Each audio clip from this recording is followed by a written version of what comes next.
Thank you so much for accepting the invitation to come and share with us a little bit. Um, Welcome, Natalie Borneo, who is the Senior Director of Programs from Dress for Success International. Thank you so much, Dr. Lawson Myers. It's my pleasure to be here today. It's exciting to be on your program. You've been doing such amazing work with helping individuals who have an interest in changing their career path and launching into new and exciting territory. So it's my pleasure to be here to help you with a little bit of the navigation. Thank you so much, and we are so grateful. Today, we'd like to touch on just a little bit about what Dress for Success does. Can you share with us? Absolutely. So, Dress for Success started in 1996. A young woman got a $5,000 inheritance from a family member who died, her grandfather, and she decided to put it to great use. So, this organization, which is now worldwide in over 150 countries and 29 cities, it's evolved into a much bigger organization focused on women's empowerment, helping them move from positions where they're struggling to positions where they're thriving. And we meet women where they are. We help them to recognize the value and just help them chart their own course towards success. We say if we can help a woman, we immediately help her household, and we then also impact her community. Everyone is lifted up. So at Dress for Success, we don't say we give a hand out, we actually give a hand up. I love that, a hand up. And could we all use a hand up? So, as the senior director of programs, can you share with me a little bit about what that entails? How do you embrace these women? What role do you play in that hand up? Excellent. Thank you for asking. Well, in the midst of this health crisis that we're all dealing with right now, Dress for Success has managed to continue what we call signature programs. These programs are professional development, but also looking at areas of personal growth, financial management, leadership, and confidence building skills. We look at all of the 21st century skills, and we've pivoted from doing in-person workshops to doing it all virtual. And the silver lining of this pandemic is that we can actually extend our reach to women across the globe, even though we're in different geographies. As long as a woman has access to the internet and she has a device that she can use, she can participate in workshops. My job is to help to cultivate some of those workshops, finding subject matter experts in the areas that we focus on with women. And those speakers have worked with us to deliver materials to women. We've had women who've joined us from Mexico City, from Singapore, from Australia, and New Jersey, and I'm in New York. So we have really enjoyed being able to be the first responder for women who've needed us, because as the experts would tell you, women have borne the brunt of this pandemic. They are still expected to do everything at home, including now schooling and helping with educating their children, caring for the elderly and others in their community, and working. And most of the frontline workers are women. You know, they are in retail, they are in grocery stores, They are in hospitality. They are nurses. They are air hostesses, stewardesses. And so women have really borne the brunt of the impact of this virus. So we've looked at all of the areas that we can help her in. Career relaunch, where she's had to look at upskilling and reskilling to find a different career path. 21st century skills, focusing on strategies and expertise that she needs to navigate the world of work. Personal growth for her, managing her stress and anxiety while still performing. And financial education, new budgets now in this pandemic era. How do you stretch that dollar and help your family? Wow. This cloud certainly has a silver lining because your reach has gone so much further than you probably could have imagined. Now, a lot of persons who will be listening to our interview today are persons who are interested in career changes. They're Excellent. looking specifically joining the community of healthcare workers, specifically as dental assistants. So this course is called DAME, Dental Assisting Made Easy. I'd like you to share with us a little bit about um, business etiquette. This series or this section of the course is focusing on the art of the interview, but we know that the interview begins long before the conversation begins. So, could you share with us a little bit about the do's and don'ts about business etiquette, and then we'll slide into appropriate attire? Absolutely. Thank you. And you are 100% correct. The job interview starts the moment you make an inquiry, whether you're picking up the phone to call and find out about a particular job that you may have seen advertised or posted. And so you always have to bring 100% of yourself to the situation. First of all, you have to have a real interest. It's very easy to figure out whether someone is truly interested in a job or a career. That comes through with the way you carry yourself and follow through. And so if you're communicating for the first time, even if it's the receptionist at the establishment, you want to make that impression. If you're making phone calls, you really should be clear on what you'd like to communicate. And so if it's okay to prepare a script for yourself, you know, you start with your greeting, but then you're very clear on why you're calling and what type of assistance you would like. So knowing how to communicate that effectively is very important. The person on the other end of the phone, or if this is a virtual thing, will determine themselves how much they want to help you, how much information they want to impart to you based on your approach.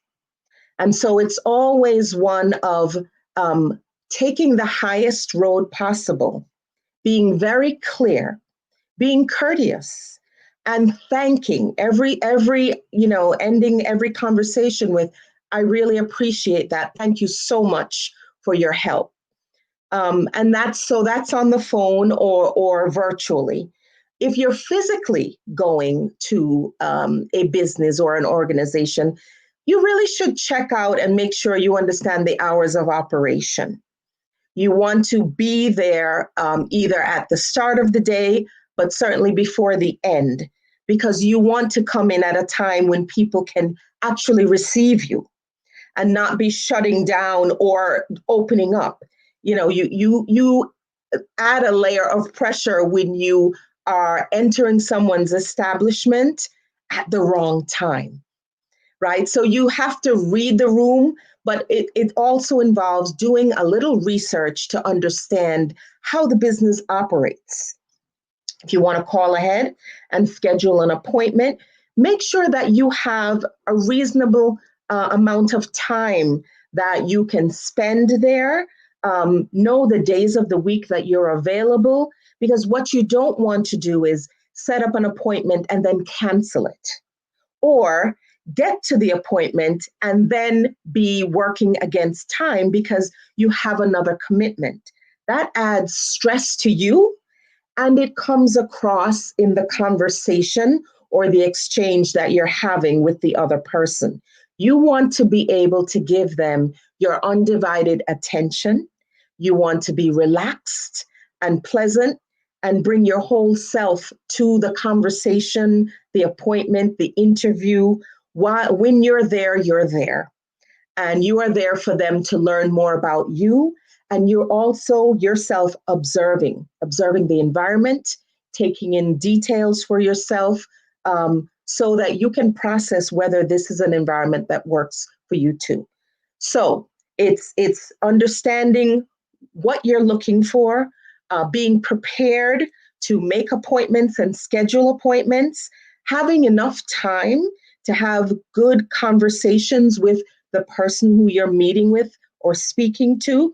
We'll talk about dressing for the occasion and dressing appropriately for that, but being timely and being respectful of time, which involves knowing the hours of operation and also how much time you need to get to an appointment, what mode of transportation is best for you to use to get there on time. All of this shows that you have consideration and you have respect for the person's time that they're now, dedicating and devoting to you. If you're not well, if you're feeling out of sorts, then of course, while I said don't cancel, it is better for you to reschedule if you are not feeling well and if something is definitely wrong. Be honest. Don't just cancel and make up a reason, but be very honest if you actually need to reschedule, and be apologetic and make sure that then you can be flexible with the time that they offer to reschedule to you. The other thing I would tell you, Dr. Lawson Myers, is sometimes the interviewer or the person who is going to work with you may try to do a little research on you. They may have received your resume and other things, but they can also look at social media just to see how you look on social media, what you're doing, what you're involved with. And so I really would caution that if you have things on your social media that look questionable, you might want to put that in order before you venture out and put your name on something as a job applicant. People like to know who they're working with. The best working relationships are not necessarily people who are exactly alike, but people who are fair-minded, well-rounded, and who someone thinks, I think I can get to know her better, or I think that she will be a good fit. When they see things on social media that are the opposite of what you presented, you've immediately put yourself on a different track. So that social media part is very, very important. I agree with you 110%. And what I would add to that is your email address. Yes. Make sure that your email address is appropriate. Any handle on IG, Instagram, if you are listening, if someone is listening to a voicemail, if you've left a recording on your phone, it needs to be appropriate for someone in the business world to listen to, whatever message that you've left. So absolutely. We just need to make sure that before somebody interacts with you, you have given a good impression all around. All around, absolutely. Yes. And do check your messages, which is the other thing. If you don't check your email and you've provided that contact information and you don't check your phone for messages, you can miss some important calls. And so your A game is to know, if I am in the job search and I am actively out there, then you have to be diligent in checking the contact information that you have put out there. Absolutely. Can you share a little bit more now about actually attending the interview and what you should look like? I mean, I know different people have different sense of style, but I'm assuming that there's some rules or there are some guidelines that we should abide by to ensure that our clothing, the way we're dressed, speaks appropriately about the person who is about to be interviewed. Absolutely. And bringing your best self to the office, the interview, the appointment doesn't mean you have to have all of the latest fashions, etc.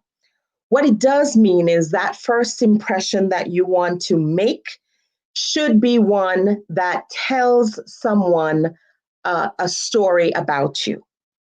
And so, of course, your rule of thumb, as your mother would say, is make sure you are clean, tidy, pressed, and ready to impress, right?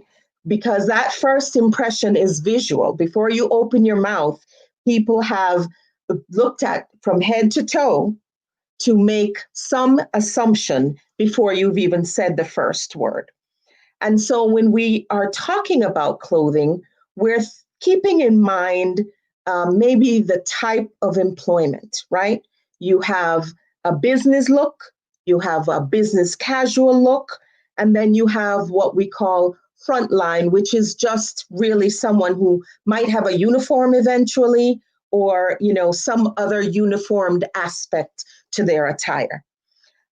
When you're going for an interview, it is up to you to dress at the level that you would like to formulate the impression. We always tell people, dress for the next job. And so even if you have a job that will require you to wear a uniform, when you go to seek employment and have that conversation, you need to dress like the supervisor. If you're coming in as a line person, you need to dress like the dentist if you're coming in to be, the dental assistant, because you are telling the story about this is who I am, right? So we talked about it being clean. It should be visibly comfortable. When you sit, it shouldn't appear tight. Buttons shouldn't be missing. Holes shouldn't be visible. Sometimes, and you just may want to check that. Your seams, sometimes wear and tear, your seams give out. Inspect those jackets and those cardigans or sweaters. And, I am encouraging that you don't just come in a t-shirt, right? You are going to come in your Sunday best, if that's what it is, but you're dressing for your next job. If you are, and I may make some of these comments particularly about women because that's my sweet spot, but a man can think through these things as well. You really need to avoid clothing that is not fitting you correctly. And so for women, we have 5 body types. We are rectangular, we may be triangle or hourglass, pear glass, or apple, which means sometimes you're heavy on the top. You may have a smaller waist or a larger waist, and then below the waist, you may have significant hips or not. You need to make sure that, for example, a rectangular person is fine in a double vest, button down, or kind of jacket or button down shirt. That might not be the same for someone who is an apple, right? A lot here. So you may want to wear something like this, that this gives, it stretches, it has a scoop neck, it's not too low in terms of cleavage. Think about, look at yourself in the mirror and figure out, well, if I went to this job, wherever you're going, if you're going to Ligony Family Dental, if I were going here and I walked through the door as a client, a patient, would I appreciate seeing someone looking like this? First impressions not only count for who is employing you, but their clients and their customers and their patients. they also formulate an impression about what they see. Um, and it's okay that you don't have to be black and white, although this is black and white, because color can add warmth, it can add personality and tone. So you can add color, but think about what you're doing in terms of blending stripes with plaids and so forth. White is universal. Things that look good with white are blue, red, or black. Black is universal, and you can use accent colors like blue, baby blue, pink, orange. So think about, your color schemes, and the warmer colors are better for interviews and going to meet someone for the first time. And then there are confidence colors sometimes that people really like. So people like red. Red speaks to confidence, but it may not really match what your other colors are. So really thinking about the job and the impression that you want to make, we say stay neutral. White shirt's fine, also beige, also light blue, right? I wouldn't wear red to a job interview. But if you are going to a conference or a workshop, you might sport a stronger color. Grays are great as well. And if you can, on top of your shirt, put a jacket or a cardigan, which is a sweater, then I would do that. It has a nice way of finishing that look. Certainly think about your shoes if you're going in person. Do not wear uncomfortable shoes. They may look cute in the closet, but they may not feel right on your feet.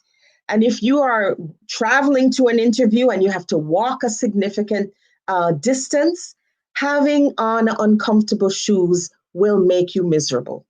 And if you have to stand, depending on what you're doing, maybe you're giving a tour of the facility or whatever, people can tell when your shoes aren't comfortable.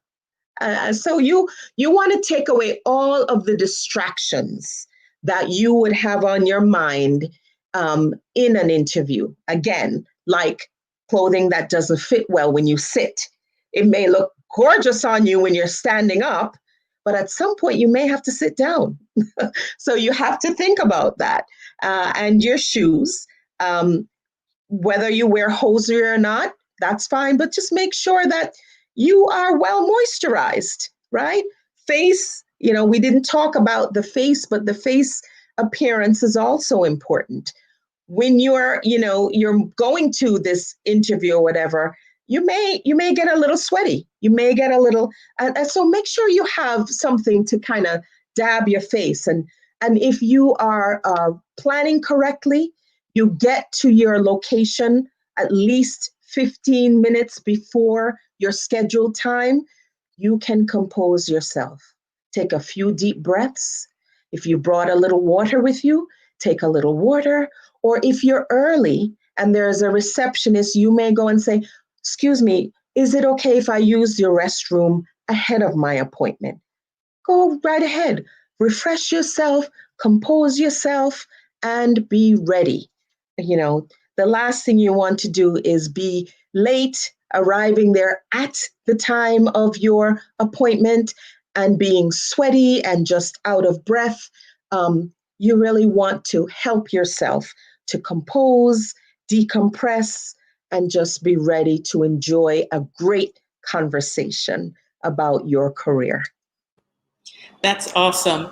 So arrive early enough that you can fix up your face, get rid of any sweat, uh, compose yourself so that you don't feel flustered at the beginning of the interview.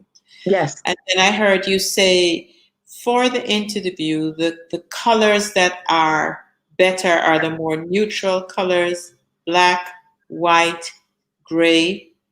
Uh, Beige, light blue, warm colors that, would make someone say, wow, she looks really, calm and collected, or and she you looks smart. And Mhm. you like the layered look, something, a shirt with a jacket over it or a light sweater. We're here Yeah, in Jamaica, so, we don't wear a lot of heavy cardigans. right. Um, I have a question though about fit. Sometimes people wear clothing that is knit, but it's too close and everything that there's nothing left to the imagination. You know, every bulge is visible. Do you have something to say about that in terms of you want material that is stretchy, but you don't want it so clingy that we're seeing every line from your derriere or, you know. Yes, sometimes we think that just because something stretches, it's okay to get it in a particular size. But fit is what matters most. So even if you typically wear a medium, if the fit is not right, then you know you should be wearing something a large. You really have to think about that ahead of time. And if you want to have, someone in your household can give you an honest opinion, get honest feedback on your look. And you can plan your look out. So if you know you have this appointment next week, start thinking about, what's in your wardrobe. What pieces do I have? Do I have a button-down shirt? Do I have a crew neck, which is the round neck? What do I have? What are the colors that are there? You may, listen, people have borrowed attire from close friends for very important meetings and appointments. So, giving thought to your wardrobe ahead of time will really help. Again, you want to take things off the table in terms of what you need to be worried about while you're there. You need to be very comfortable and confident in what you have on. One thing I didn't say is if you really have to travel a long way for your appointment and you are someone who sweats very much, bring another top with you. And if you're able to go to the restroom, switch off your top, right? And so it doesn't mean that your travel shirt should look like, hey, but have an option with you because those wardrobe malfunctions are possible. They are real and they do happen. You can never tell. So it doesn't hurt to bring another shirt with you. Of course, it should be something that is easy wear. So it's not crumpled and it does, it's something that you can bring in a bag and it doesn't get crushed. It still looks fresh and good. And if you choose an accessory, but don't overdo it. I wouldn't wear this to every interview. So you think about whether or not you're putting on an accessory. It does sometimes look great to have an accessory, but don't overdo it. So you don't want to have huge hoop earrings and things that look like, ooh. But if you have a simple necklace or a charm pendant, that's absolutely fine. But, I would manage the accessories um, based on the type of interview that you're going for. The other end of the spectrum is clothes that are way too loose, especially for our guys now, but women wear them too. The baggy, saggy pants, I should say. They don't fit the waistline, they're kind of hanging down. Um, what do you think about that? Um, Well, regardless of the job, trendy fashion really has little place in the job search. You err on the side of being conservative. So it really doesn't matter what job you're going for. You really don't want to come in trendy fads, which really don't tell a story about you, except that who would wear that? You don't want that to be the first impression. So high fashion trends that a lot of young people wear, etc., table that. You're going to start out at that conservative level. And as I've said, you're dressing for the next job. So you wouldn't come in with those saggy pants and those, cut up jeans. You wouldn't wear that. Again, what impression do I want to make to the person I'm having the conversation with? And if their clients, customers, or patients saw me, what impression would I make on them? When you are in an organization, you represent the organization from the time you hit that door and sometimes on your way home. Because if you are working in an office, which is in a community, and people know you, you still represent the organization when you're in the community. So you have to think about how you're carrying yourself, what you're involved in, how you speak, what comes out of your mouth. Um, you are representing more than yourself, depending on the position and where it is in terms of the community. Well, you've provided us with a wealth of information today, both with business etiquette, starting from the telephone call, having some kind of a loose script, but being deliberate about what you want to say, timing yourself so that you're not getting there when folks are opening or closing, so that's not an additional stress. Giving yourself additional time to arrive on time, and on time is before time, so you Yes, can get yes, yourself settled so that when your interview that begins at 8 o'clock is starting, you've been there, you've collected your thoughts, you've gone to the bathroom and changed your shirt if you needed to, you've patted down, making sure that you're not sweaty.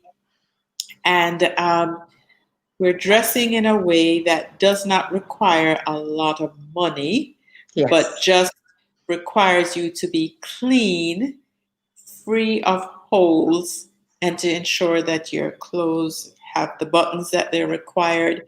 We're not dressing for a party or a fashion show. We're dressing to show that we are responsible, reliable persons who this association, who this organization, who this office would really have confidence in hiring. Have I absolutely. covered have I You covered have, it well? you have. We also talked about your social media presence Yes. and what your public domain self looks like compared to the person who was in the office for the interview.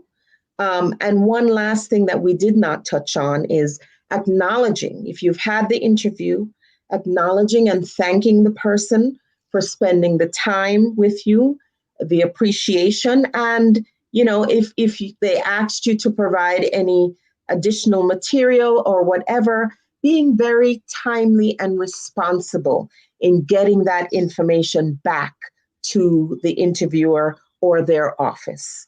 And you can reply via email very politely, or you can write a note and mail it if you have that amount of time. But sending an email just thanking them for the time spent is very good and speaks well of you. So that's how you want to wrap up that piece of your job search. I love that idea. The only thing that I would say is I think I would prefer email because there's spell check. Yes. Okay. And one of the things that can turn people off is if you do not know how to speak or write well. And it doesn't mean that you have to use big words, it just means that you need to be able to put together a proper sentence, to spell your words that you're using, to Yes. spell it correctly. And so, to that point, I really would recommend Googling and looking at some suggested formats for a thank you letter, looking at the words and adding some of your own, but and being very genuine in how you're responding. So, not sending you out on a mission without being prepared. Everything requires doing a little homework and checking in to make sure you have the right information, the right formatting, and everything else. Doing your homework on the organization before time so you have a good idea of how they operate and what standard they set in their organization. I'm always impressed by people who have been on my website and have some idea about my office prior to the interview process. It means that they've taken the time to invest in learning about an office that they would like to work for. That's impressive. That's Yes, impressive. I agree with you that that definitely is, and that may also segue into having some prepared questions, because at some point, if it is an interview, they may say to you, "Do you have any questions for me?" You should have at least two questions. Oh, Um, tip for and the and day. that, those may be based on what you've seen on the website, or something that you observed when you came in the door. And so you should typically have two questions that you would ask them. By the same token, you should anticipate some questions that they may ask you. Why are you looking for the position? What do you know about our organization? Can you describe how you would be of value here? So you can anticipate some of those questions and work on them in advance. Well, this has really been time well spent. I believe that anybody who has taken the time to listen to you is walking away with numerous nuggets. How to stand out, and how to be the one that may get called back for a second interview or a working interview or something. I, Absolutely. I have some good news. Dress for Success does have a branch in Jamaica, Yes, you do. and Dress for Success will outfit you for your interview free of cost.